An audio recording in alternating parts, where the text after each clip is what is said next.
just off the coast of Sebastian, Florida. Maddie Blake, along with treasure salvager John Brandon and his team, are working to recover artifacts and valuables on a possible shipwreck from the famed 1715 Spanish treasure fleet. All right, fellas, we got to set our anchors here. So walk me through that, John. What's he doing right now? He's getting ready to run out one of the stern anchors, and he's going to use that whaler. He's going to take off in a minute, and that line is going to go shooting out of that little hole right there. There he goes. There he goes. So he's actually pulling it out to where they So want. now he's pulling the stern anchor out, and when Chaz gets in position, he'll wave his arms, and Chaz will drop the anchor. Oh, there he goes. Before the divers enter the water, the team will clear the thick layer of sand and silt from their target area, utilizing a method invented in the 1960s by legendary salvager Mel Fisher. Going in gear. All right, let's dig a hole. Using two 33-inch wide steel tubes known as mailbox blowers, the boat's engine wash is redirected downward, creating a powerful dredge that can easily clear the ocean bottom some 30 feet underwater. How are we doing on our target? We are right on a big target here. Oh. There's a little bit more mass to it. This target looks very exciting. All right, let's get him in the water. What do you think, Cap? Let's do it.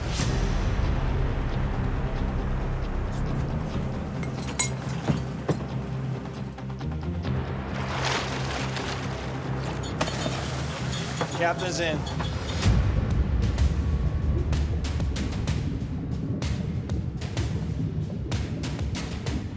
Got that bin ready for all the new finds? Yeah, All right. it's all ready. Everything's set. We just need to bring up the treasure. Mike, test if you're ready. I got you, Mike.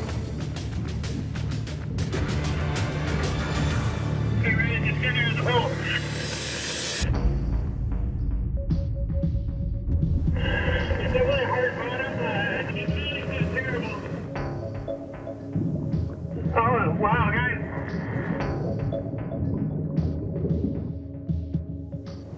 Okay, we got something coming up.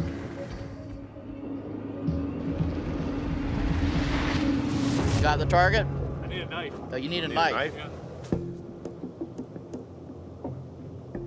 Well, they just came up for a dive knife down there, and they can use that to kind of make spots in the mud. There's a layer of hard-packed mud down there, and the magnetometer target is actually in that base material. If he wants a knife, that means they're on it, right? Yeah, that means they've got something, and again, they can't dig it up with their hands, so they needed to get a tool down there. He's coming down. He's got a knife now.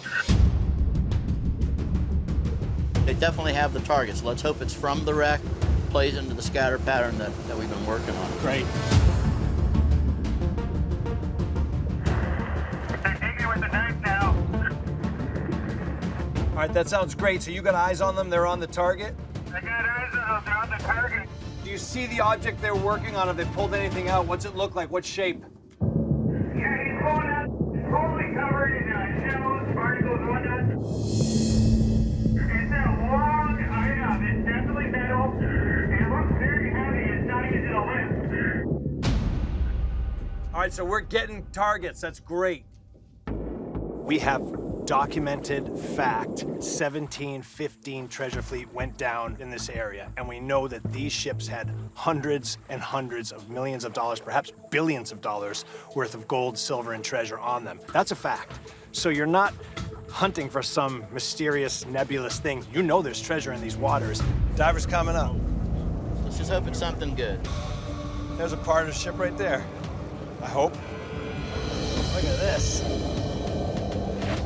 Oh, I tell you what it is. This is an iron ring that would have come up like this, and this iron ring would have come up here for a rope to run through it. And it definitely looks like it's period. I mean, it definitely looks like it's from the wreck. If this piece would be into the hull of the boat, ship. then probably, like I said, a piece of wood in here because it would chafe and break. They're starting to bring up those pieces. Looks like a hammer. That looks more typical of a ship spike. Yeah. But it definitely looks like period material. Yeah, we're definitely finding that debris. Looks good. Looks really good. Well, yeah, it's always described as the night of that storm, right? We say, like, the ships literally got blown apart to pieces, and we're pulling up pieces.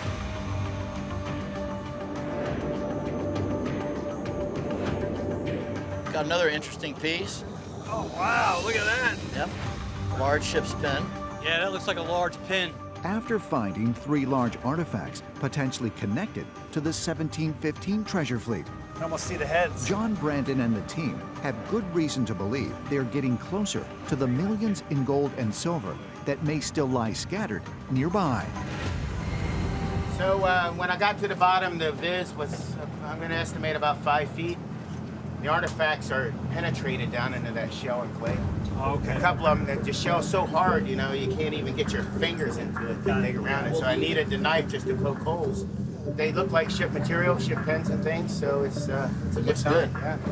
When you do an excavation and find something, even if it's only a single iron ship spike, but it's something that you're fairly certain is from the wreck, then that level of excitement goes up because you know you're close. You know you're in the debris field. So it's very, very exciting. And that'll lead you to the major finds.